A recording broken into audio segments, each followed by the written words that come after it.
Andhra Pradesh assembly ఎన్నికల్లో Telugu Desam party భారీ విజయం సాధించింది. సొంతంగా 135 సీట్లను కైవసం చేసుకుంది.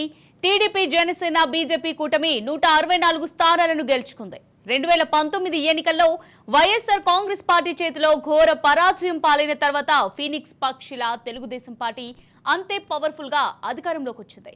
ప్రజల ఆకాంక్షలకు అనుగుణంగా పాలన సాగిస్తామని తెలుగుదేశం పార్టీ జాతీయ అధ్యక్షుడు చంద్రబాబు నాయుడు స్పష్టం చేశారు. చారిత్రాత్మక విజయంలో తెలుగుదేశం, జనసేన శ్రేణులు సంబరాల్లో మునిగిపోగా ప్రభుత్వ ఏర్పాటుకు ఆ పార్టీల నాయకత్వం సిద్ధమవుతోంది. ఈ ఎన్నికల్లో తెలుగుదేశం పార్టీ ఘన విజయానికి కలిసి వచ్చిన ప్రధానమైన అంశాలేంటి, అందుకు దారి తీసిన పరిణామాలేంటి ఒక్కసారి చూద్దాం.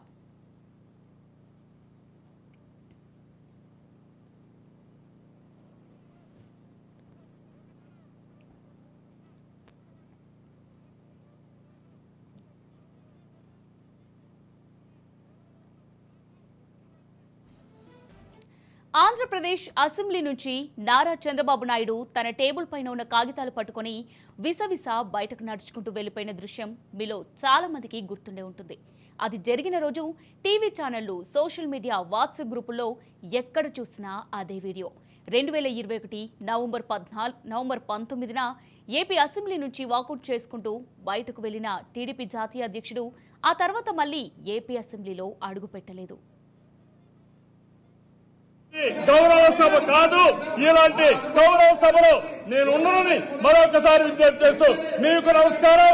ప్రజలందరికీ విజ్ఞప్తి చేస్తున్నా, నా అవమానం మీరందరూ నిండు మనసుతో ఆశీర్వదించమని కోరుతూ అందరికీ నమస్కారం.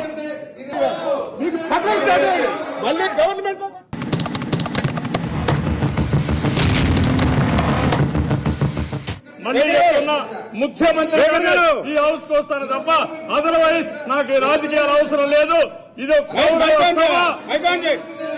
గౌరవ సభ కాదు, ఇలాంటి గౌరవ సభలో నేను ఉన్నానని మరొకసారి విజ్ఞప్తి చేస్తూ మీకు నమస్కారం. ప్రజలందరికీ విజ్ఞప్తి చేస్తున్నా, నా అవమానం మీరందరూ నిండు మనసుతో ఆశీర్వదించమని కోరుతూ అందరికీ నమస్కారం. వైసీపీ ఎమ్మెల్యేలు తనపై, తన కుటుంబ సభ్యులపై దూషణకు దిగారంటూ తన భార్యను కూడా అనరాని మాటలు అన్నారంటూ అంతా జరుగుతున్నా స్పీకర్ ఏమీ చేయలేకపోయారంటూ ఆయన ఆ రోజు అసెంబ్లీని వీడారు. ఉబికొస్తున్న కన్నీళ్లను ఆపుకుంటూ చంద్రబాబు ఆ రోజు సభ నుంచి బయటకు వెళ్లగా టీడీపీ రాష్ట్ర అధ్యక్షుడు అచ్చెన్నాయుడు ఆయన వెంట వెళ్తూ మీకు ఈ రోజే పతనం